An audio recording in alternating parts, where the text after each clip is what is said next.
প্রিয় দর্শক, আসসালামু আলাইকুম ওয়া রাহমাতুল্লাহি ওয়া বারাকাতুহু। সুপ্রিয় দর্শক, আশা করছি আল্লাহ তাআলার অশেষ রহমতে আপনারা সকলে অনেক ভালো আছেন। তো দর্শক, একদিনে ভাই আমাদের মাঝে প্রশ্ন করেছেন এবং উনি জানতে চেয়েছেন যে মুহতারাম সাহেব, যদি আমাকে বিস্তারিত জানাতেন যে কখন স্ত্রীর সাথে সহবাস করলে আমার একটি ছেলে সন্তান হবে, মানে আমার স্ত্রীর কোলে একজন ছেলে সন্তান আসবে, কখন স্ত্রীর সাথে কিভাবে সহবাস করলে। তো ধন্যবাদ প্রিয় দিনী ভাই, আপনি অত্যন্ত গুরুত্বপূর্ণ একটি প্রশ্ন করেছেন আমাদের মাঝে। আমরা ইনশাল্লাহ আপনার প্রশ্নটির যথার্থ উত্তর দেব। তো ভিডিওটি না টেনে সম্পূর্ণ দেখার অনুরোধ রইল।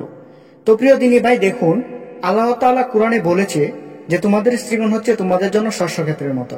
তোমরা তোমাদের শস্যক্ষেত্রে যেভাবে গমন করো, স্ত্রীর কাছেও সেভাবে গমন করো যেভাবে আল্লাহ তাআলা তোমাদেরকে নির্দেশ দিয়েছেন।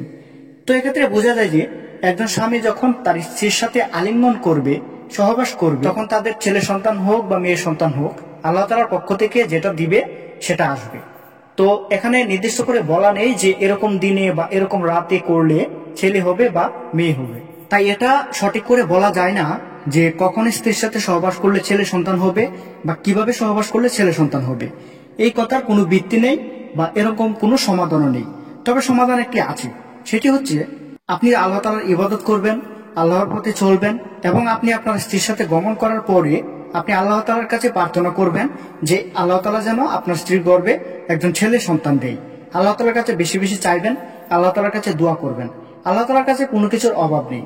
আপনি যদি দোয়া চান আল্লাহ তাআলার কাছে একজন ছেলে সন্তানের, তাহলে এমনও হতে পারে যে আপনার স্ত্রীর গর্ভে ছেলে সন্তান আসতে পারে। কিন্তু এছাড়া এমন কোনো দিন নেই বা এমন কোনো রাত নেই যে রাতে আপনি আপনার স্ত্রীর সাথে সহবাস করলে ছেলে সন্তান হবে, এরকমটা কোথাও নেই, এরকম কথার কোনো ভিত্তি নেই। আপনার যদি ছেলে সন্তানের অনেক ইচ্ছা থাকে তাহলে সেটা আপনি আল্লাহ তাআলার কাছে চান।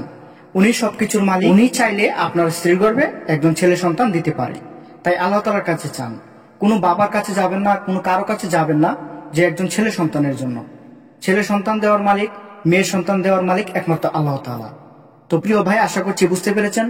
ভিডিওটি ভালো লাগলে অবশ্যই একটি লাইক করবেন এবং আমাদের চ্যানেলে নতুন হয়ে থাকলে অবশ্যই সাবস্ক্রাইব করবেন। আসসালামু আলাইকুম, আল্লাহ হাফেজ।